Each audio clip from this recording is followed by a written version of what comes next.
ॐ स्थापकाय च धर्मस्य सर्वधर्मस्वरूपिणे अवतारवरिष्ठाय রামকৃষ্ণায় নমো নমঃ। ঠাকুর শ্রী শ্রী রামকৃষ্ণ মা ও স্বামীজির চরণে প্রণাম জানিয়ে আমি স্বামী ব্রহ্মানন্দ সংকলিত শ্রী শ্রী রামকৃষ্ণ উপদেশের চতুর্থ ও পঞ্চম পর্ব যথাক্রমে অবতার ও জীবের অবস্থাভেদ থেকে পাঠ করে শোনাচ্ছি। অবতার। বড় বড় বাহাদুরি কাঠ যখন ভেসে আসে তখন কত লোক তার উপরে চড়ে চলে যায়, তাকে সে ডোবাতে পারে না। সামান্য একখানা কাঠে একটা কাক বসলে অমনি ডুবে যায়। তেমনি যখন অবতারাদি আসেন কত শত লোক তাকে আশ্রয় করে তোলে যায়। সিদ্ধ লোক নিজে কষ্টে সৃষ্টে যায় মাত্র। রেলের ইঞ্জিন আপনি চলে যায় ও কত মাল বোঝাই গাড়ি টেনে নিয়ে যায়। অবতারেরাও সেই রকম সহস্র সহস্র লোকেদের ঈশ্বরের নিকট নিয়ে যান। জীবের অবস্থাভেদ। মানুষ যেমন বালিশের খোল। বালিশের ওপর দেখতে কোনটা লাল কোনটা কালো, কিন্তু সকলের ভেতর সেই একই তুলো। মানুষ দেখতে কেউ সুন্দর, কেউ কালো, কেউ সাধু, কেউ অসাধু, কিন্তু সকলের ভেতর সেই এক ঈশ্বরই বিরাজ করছেন। সংসারে দুরকম স্বভাবের লোক দেখতে পাওয়া যায়। কতগুলি কুলোর ন্যায় স্বভাব বিশিষ্ট, আর কতগুলি চালুনির ন্যায়। কুলো যেমন ভুসি প্রভৃতি অসার বস্তু সব পরিত্যাগ করে সার বস্তু যে শস্য সেগুলি আপনার ভেতর রাখে, সেই রকম কতগুলি লোক সংসারে অসার বস্তু কাম কাঞ্চনাদি পরিত্যাগ করে সার বস্তু ভগবানকে গ্রহণ করে। চালুনি যেমন সার বস্তু সকল পরিত্যাগ করে অসার বস্তুগুলি নিজের ভেতর রাখে, সেই রূপ সংসারে কতগুলি লোক সার বস্তু ঈশ্বরকে পরিত্যাগ করে অসার বস্তু কাম কাঞ্চনাদি গ্রহণ করে। বিষয়ী লোকেদের মন গুবরে পোকার মতো। গোবরের পোকা গোবরের ভেতর থাকতে ভালোবাসে। যদি গোবর ছাড়া তাদের অন্য কিছু দাও তাহলে ভালো লাগে না।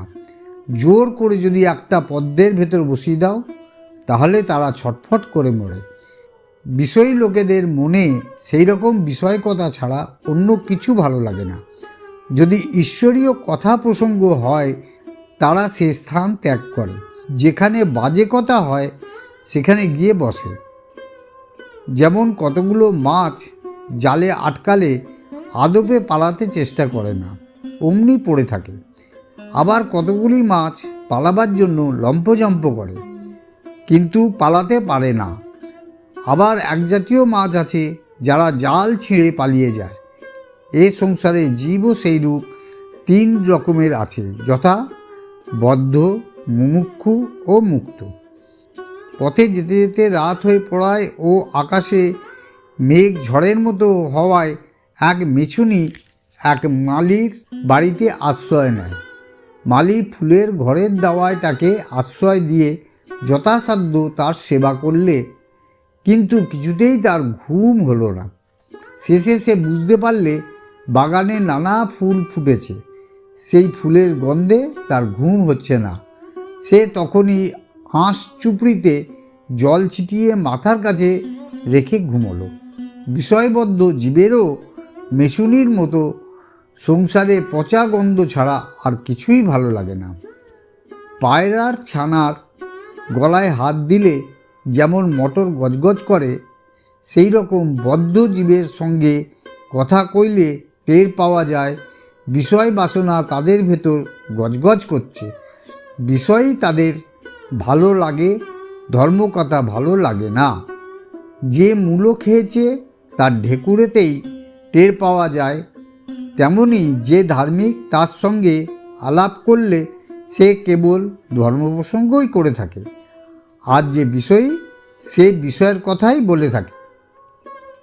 দু রকম মাছি আছে। একরকম মধুমাছি, তারা মধুবিন্ন আর কিছুই খায় না। আর এক রকম মাছি মধুতে বসে, আর যদি পচা ঘা পায় তখনই মধু ফেলে পচা ঘায়ে গিয়ে বসে।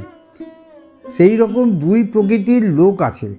যারা ঈশ্বরানুরাগী তারা ভগবানের কথা ছাড়া অন্য প্রসঙ্গ করতেই পারে না, আর যারা সংসারাসক্ত জীব তারা ঈশ্বরীয় কথা শুনতে শুনতে যদি কেহ কাম কাঞ্চনের কথা কয় তাহলে ঈশ্বরীয় কথা ফেলে তখনই তাতে মত্ত হয়। বদ্ধজীব হরিনাম আপনিও শোনে না, পরকেও শুনতে দেয় না। ধর্ম ও ধার্মিকদের নিন্দা করতে থাকে। কেহ ধ্যান ধারণা করলে তাকে নানা প্রকার ঠাট্টা করে। যেমন কুমিরের গায়ে অস্ত্র মারলে অস্ত্র ঠিকরে পড়ে যায়, তার গায়ে কিছুতেই লাগে না, তেমনি বদ্ধজীবের কাছে ধর্মকথা যতই বলো না কেন কিছুতেই তাদের প্রাণে লাগাতে পারবে না। সূর্যের কিরণ সব জায়গায় সমান পড়লেও জলের ভেতর, হার্সিতে ও সকল স্বচ্ছ জিনিসের ভেতর বেশি প্রকাশ পায়। ভগবানের বিকাশ সকল হৃদয় সমান হলেও সাধুদের হৃদয় বেশি প্রকাশ পাওয়া যায়। সকল পিঠের এঁটেল এক প্রকার হলেও পুরের যেমন প্রভেদ থাকে, কারো ভেতরে নারকেলের পুর, কারো ভেতর ক্ষীরের পুর ইত্যাদি, সেইরূপ মানুষ সব এক জাতীয় হলেও গুণে স্বতন্ত্র হয়ে পড়ে। জল সব নারায়ণ বটে, কিন্তু সকল জল পান করা যায় না। সকল স্থানে ঈশ্বর আছেন বটে, কিন্তু সকল জায়গায় যাওয়া যায় না। যেমন কোনো জলে পা ধোয়া যায়, কোনো জলে মুখ ধোয়া যায়, কোনো জল বা খাওয়া যায়, আবার কোনো কোনো জল ছোঁয়া পর্যন্ত যায় না। তেমনি কোনো কোনো জায়গায় যাওয়া যায় ও কোনো কোনো জায়গায় দূর থেকে গড় করে পালাতে হয়। বাঘের ভেতরেও ঈশ্বর আছেন সত্য বটে, কিন্তু বাঘের সম্মুখে যাওয়া উচিত নয়। কুলোকের মধ্যেও ঈশ্বর আছেন সত্য, কিন্তু কুলোকের সঙ্গ করা উচিত নয়।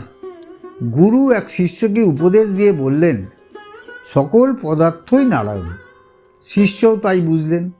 একদিন পথের মধ্যে একটি হাতি আসছিল, তার উপরে মাহুত বললে, সরে যাও। শিষ্য ভাবলে, আমি সরে যাব কেন? আমিও নারায়ণ, হাতিও নারায়ণ। নারায়ণের কাছে নারায়ণের ভয় কি? সে সরল না। শেষে হাতি সুরে করে তাকে দূরে ফেলে দিল। তাতে তার বড় ব্যথা লাগলো। পরে সে গুরুর কাছে এসে সমস্ত ঘটনা জানালে গুরু বললেন, ভালো বলেছ, তুমি নারায়ণ, হাতিও নারায়ণ, কিন্তু উপর থেকে মাহুতরূপী নারায়ণ তোমাকে সাবধান হতে বলেছিলেন। তুমি মাহুত নারায়ণের কথা শুনলে না কেন? সতের রাগ কীরকম জানো? যেমন জলের দাগ। জলের একটা দাগ দিলে তখনই যেমন আবার মিলিয়ে যায়, তেমনি সতের রাগ হয় আর তখনই থেমে যায়।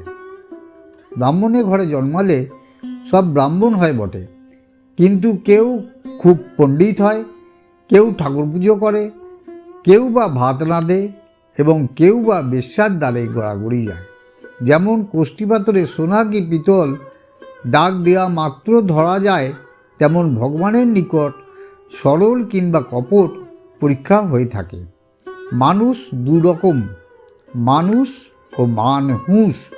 যারা ভগবানের জন্য ব্যাকুল তাদের মানুষ বলে, আর যারা কামিনী কাঞ্চন রূপ বিষয়ে নিয়ে মত্ত তারা সব সাধারণ মানুষ।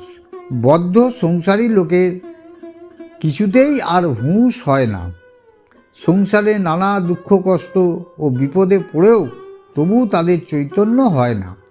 যেমন উট কাঁটা ঘাস খেতে ভালোবাসে, খেতে খেতে মুখ দিয়ে রক্ত দরদর করে পড়ে, তবু সে কাঁটা ঘাস খেতে ছাড়বে না। তেমনি সংসারী লোকেরা কত যে শোক তাপ পায়, কিছুদিনের পরই আবার যেমন তেমনই। মুখ খলসা ভেতর বুঁদে, কান তুলছে দিগল ঘোমটা নারী, আর পানাপুকুরের শীতল জল বড় মন্দকারী। এই রকম লক্ষণ যাদের আছে সেই লোকের কাছে থেকে সাবধানে থাকবে। অবতার এবং জীবের অবস্থাভেদ এখানেই শেষ হলো। এই পর্বটা যদি আপনাদের ভালো লেগে থাকে তাহলে এটা লাইক করে আপনাদের বন্ধু বান্ধব আত্মীয় স্বজন ও রামকৃষ্ণ অনুরাগীদের শেয়ার করে দেবেন ও পরবর্তী পর্বের নোটিফিকেশান পাওয়ার জন্য অবশ্যই সাবস্ক্রাইব করে বেল আইকনটা টিপে দেবেন এবং অল নোটিফিকেশানটা অন করে দেবেন। ধন্যবাদ।